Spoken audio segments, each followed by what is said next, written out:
Hey, Dr. John Finn here. Welcome to the Habit Mechanic podcast. Right now, you can get my new best-selling book, Train Your Brain for the AI Revolution, at tougherminds.co.uk. The digital book, audiobook, and physical book are all available at a special price that you won't find anywhere else.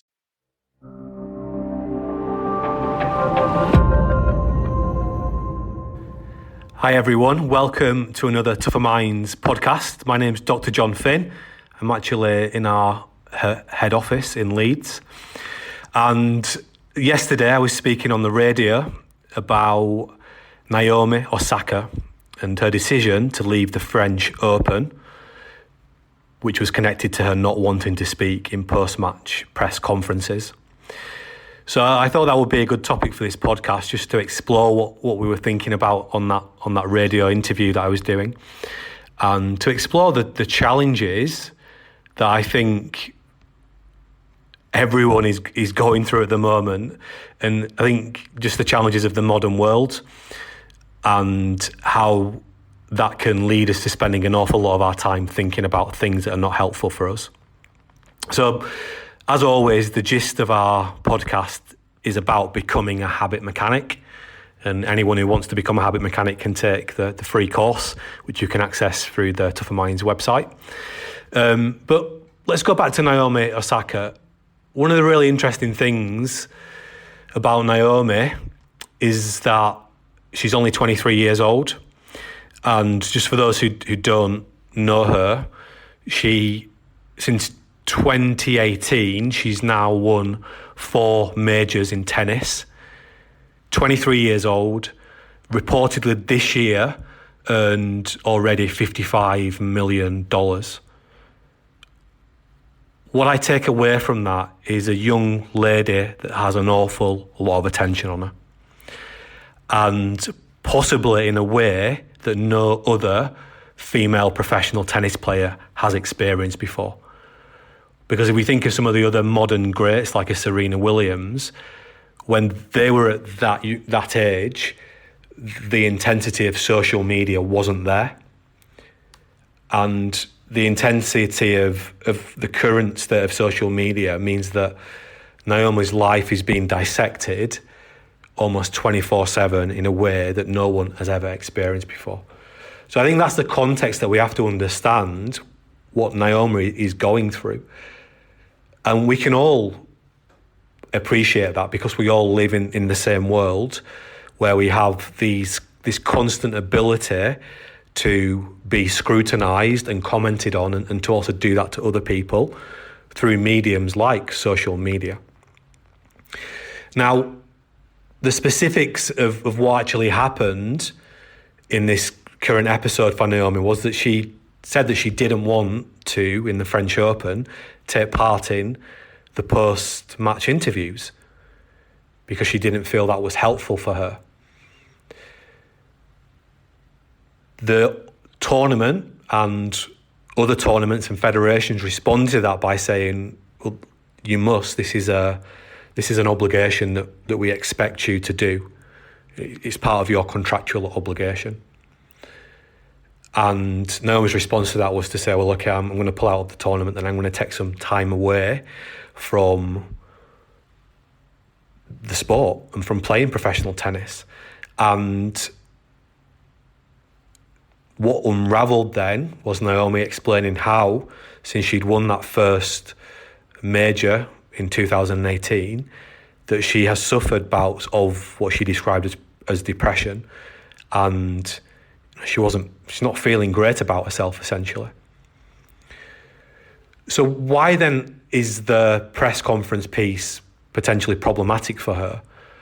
Well, the way that I would understand it is that if we think about Naomi's brain, like any of our brains, we have the lighthouse in our brain, and this is the simplest way we can explain the brain. This is how we do it at Tougher Minds. Imagine you've got a lighthouse in your brain. There are 2 characters that live in the brain. One's called Hugh. Hugh stands for horribly unhelpful emotions. The other character is called Wilhelmina Power, or willpower for short. Hugh operates the lighthouse control centre. That means it uses the beam of light from the lighthouse to scan and search the environment. And the first thing it instinctively looks for are threats, problems, criticisms, mistakes. Could be mistakes, threats, problems from the past, the present, or even into the future. And willpower's role is to help Hugh to get its attention back onto things that are more helpful for us doing well. And what I would see is happening for Naomi in the press conferences is that it really gets her Hugh paying attention to lots of unhelpful things that linger for far longer than the period of the press conference. Thoughts that she just can't shake, she can't get rid of.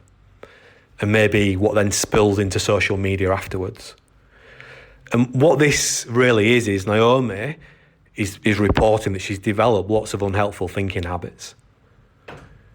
That she is getting fixated onto thoughts about worries and threats, criticisms about her that she just can't shake because Hugh is magnetised to them.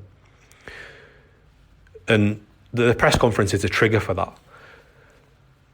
So there's commentary about Naomi being selfish and things like that, which I think is a nonsense, because this is Naomi's experience of her life, and only she can report really what goes on inside her head.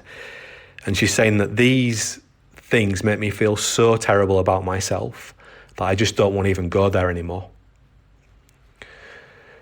And I would say that Naomi walking away from the tournament in the manner that she has is a sign of her being resilient.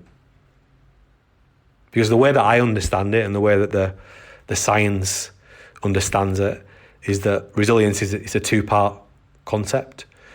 The first concept is being aware enough to understand that you're doing things and you're thinking things that are not helpful for you being at your best. And that's what she's recognised with this situation. And the second part of being resilient is to do something that's going to get your attention onto and to help you to do more things that allow you to be at your best. So she's removed herself from the situation. So in part, Naomi is showing us that she is a habit mechanic, that she's working on herself. But what she now needs is to put the same dedication and commitment into rebuilding her thinking habits in the context of the criticism that comes her way because of the profession that she's in. Not that that's right, but that's just what is happening currently, and it's very tough for professional athletes. She needs to work on herself to build better thinking habits. Because ultimately, if she's going to play professional tennis, that criticism, it kind of comes part and parcel. And the way that I would think about this for Naomi is that she's on a continuum in her ability to deal with that criticism at the moment. And this continuum, think of one end is that she would be perfect at dealing with this criticism. The other end would be she wouldn't be able to deal with it at all. So one end might be a 10, where she's perfect. The other end might be a 0. And Naomi now is somewhere on this continuum. I don't know where she is. Maybe she's at the lower levels. Maybe she's higher than we appreciate. Maybe she's just going through a really bad patch in her life right now. And the stress of a press conference is just another thing that just is almost the straw that breaks the camel's back. But she's somewhere on this continuum. Wherever Naomi is at, she can learn skills that she can turn into habits to make it easier for her to get better at dealing with the challenges that come about through scrutiny and criticism, including those that come and are often sparked in press conferences.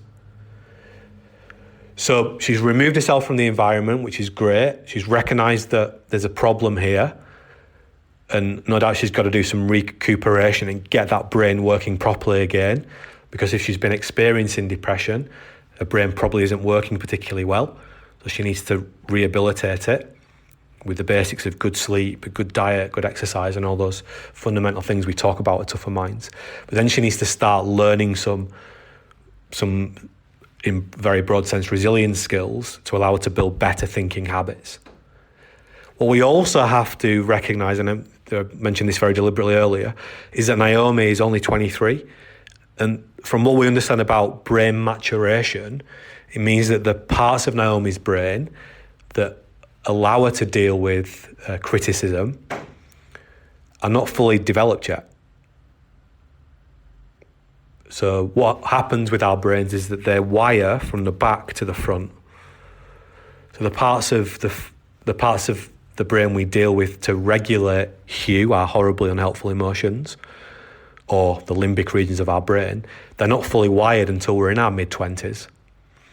So Naomi is still developing the hardware, if you like, to allow her to deal with these challenges. So I think Naomi's future is very bright, and she'll look back on this episode in years' time and recognise that it really helped her to develop herself as a person and as a better professional athlete.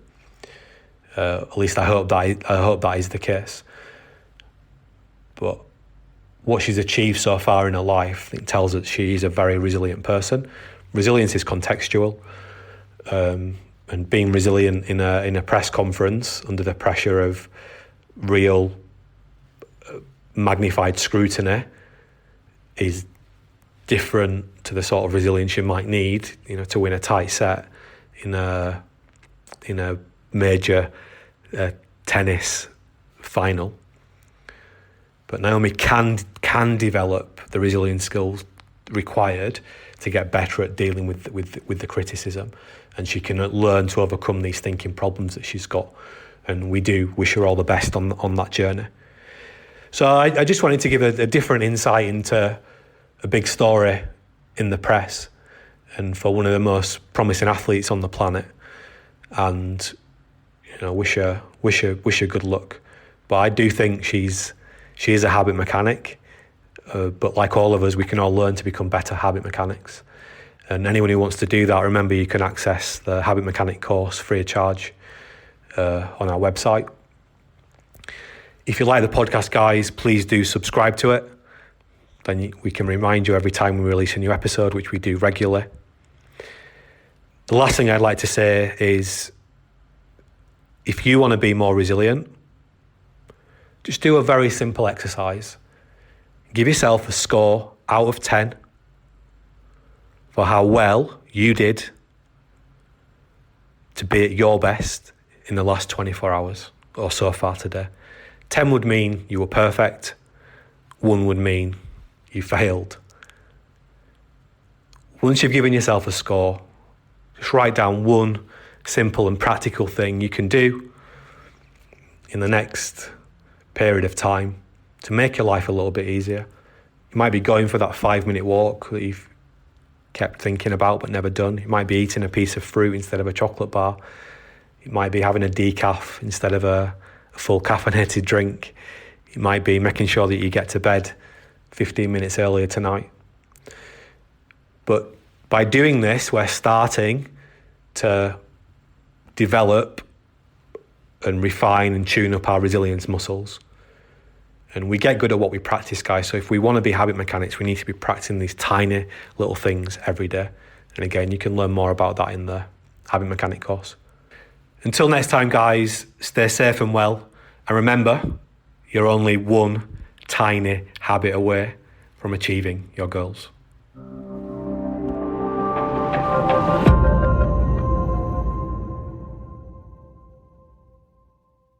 Thanks for listening to the Habit Mechanic podcast. If you liked it, please subscribe and tell someone else about one of the ideas or insights that you found most interesting.